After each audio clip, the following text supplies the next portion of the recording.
కావ్య అద్దం ముందు రెడీ అవుతూ ఉంటుంది. ఈ కలర్ చీర అంటే ఆయనకి చాలా ఇష్టం. నేను ఇప్పుడు ఈ కలర్ చీర కట్టుకొని ఆయన ముందుకు వెళ్తే నన్ను ఎలా చూస్తారో ఏంటో అని చెప్పేసైతే అనుకుంటూ చాలా సంతోషంగా అయితే రెడీ అవుతూ ఉంటుంది.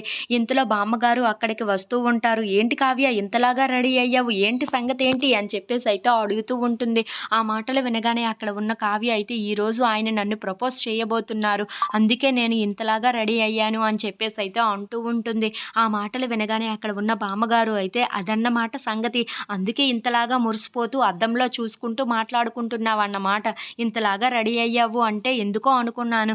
సరేలే నువ్వు చాలా సంతోషంగా ఉన్నట్లుగా ఉన్నావు అని చెప్పేసైతే అంటూ వాళ్ళిద్దరూ చాలా సరదాగా మాట్లాడుకుంటూ ఉంటారు. ఇంతలో అపర్ణాదేవి దగ్గరికి అప్పు వచ్చి వీళ్ళ అమ్మా నాన్న ఎవరో తెలుసుకున్నాను అత్తయ్య అని చెప్పేసైతే అంటూ ఉంటుంది. ఆ మాటలు వినగానే అక్కడ ఉన్న రుద్రాణి అయితే ఎవరు వాళ్ళ అమ్మా నాన్న వాళ్ళ పేర్లు ఏంటి అని చెప్పేసైతే అడుగుతూ ఉంటుంది. ఆ మాటలు వినగానే అక్కడ ఉన్న బామ్మగారు అయితే ఒక్కసారిగా షాక్ అయిపోతూ ఉంటారు. ఇంతలో అక్కడ ఉన్న రుద్రాణి మాత్రం నిన్నే కదా అప్పు అడుగుతుంది. వాళ్ళ పేర్లు ఏంటి? వాళ్ళ అమ్మా నాన్న ఎవరు? ఎక్కడ ఉంటారు? అని చెప్పేసైతే మళ్ళీ అడుగుతూ ఉంటుంది. ఆ మాటలు వినగానే అక్కడ ఉన్న కావ్య అయితే ఒక్కసారిగా షాక్ అయిపోతూ ఉంటుంది. ఇంతలో అక్కడ ఉన్న అపర్ణాదేవి మాత్రం వాళ్ళకి ఫోన్ చేసి నాకు ఇవ్వు వాళ్ళతో నేనే మాట్లాడతాను అప్పు అని చెప్పేసైతే అంటూ ఉంటుంది. ఇంతలో అక్కడ ఉన్న అప్పు అయితే రేవతికి ఫోన్ చేసి ఇదిగోండి మా అత్తయ్య గారు అపర్ణాదేవి గారు మీతో మాట్లాడతారంట.